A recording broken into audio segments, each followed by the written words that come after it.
செம்மண் சொல்லக்கூடிய மண்ணில் வந்து பார்த்தீங்கன்னா அவங்களுடைய உடம்பிலிருந்து, அதாவது தலை பகுதியை விட்டுட்டு ஷோல்டர் பகுதியிலேருந்து உள்ளங்கால் வரைக்கும் மண்ணால் வந்து பார்த்தீங்கன்னா நல்லா வந்து தேய்ச்சிருவாங்க.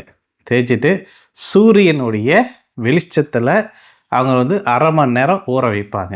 அதுக்கப்புறம் மூலிகை ஆச்சுங்களா, அதாவது சந்திரனுக்கு உண்டான மூலிகை, நட்சத்திரத்துக்கு உண்டான மூலிகை, இந்தமாரி சந்திரன் சம்பந்தப்பட்ட பிரச்சனையாகட்டும், ராகு கொடுக்கக்கூடிய பிரச்சனையாகட்டும், இது ரெண்டுக்குமே மூலிகை சொல்லக்கூடிய இவங்களுக்கு மூலிகை இருக்குது.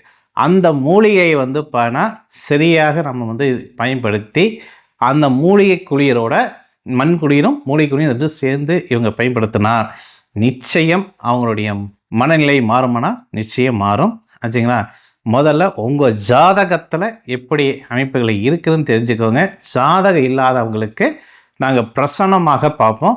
அந்த பிரசனத்தில் சந்திரனுடைய ஆதிக்கம் சொல்லக்கூடிய சந்திரன் வந்து ஆதிக்கம் பெறக்கூடிய நட்சத்திரம் சொல்லக்கூடிய ரோகிணி, அஸ்தம், திருவோணம், ராகுடைய நட்சத்திரம் திருவாதிரை, சுவாதி, சதயம். ஆக ராகு எப்படி இருக்கிறாங்க, சந்திரனுக்கு ராகு என்ன ஸ்தானத்தில் இருக்காரு, ராகுக்கு சந்திரன் எத்தனை ஸ்தானத்தில் இருக்காங்க, இதை பார்த்து அவங்க எந்த மூலியமாக பாதிக்கப்பட்டிருக்காங்க. அப்போ அது சம்மந்தப்பட்ட நபரை நாங்கள் வர வச்சு எங்கள் தெய்வத்தோடைய அனுகிரகத்தால் நாங்கள் வந்து சொல்லக்கூடிய முத்து போட்டு பார்ப்போம். அந்த முத்தில் வந்து பார்த்தீங்கன்னா சில குறைபாடுகள் வந்தால் அதை நிவர்த்தி பண்ணுறதுக்கு எங்கிட்ட ஒரு தீர்வு இருக்குது.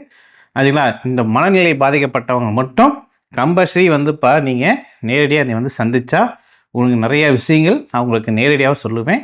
அதுதான் இனி ஒரு நிகழ்ச்சியை சந்திக்கும் வரை உங்களினது விடைபெறுவது ராஜேஷ்குமார். நன்றி, வணக்கம்.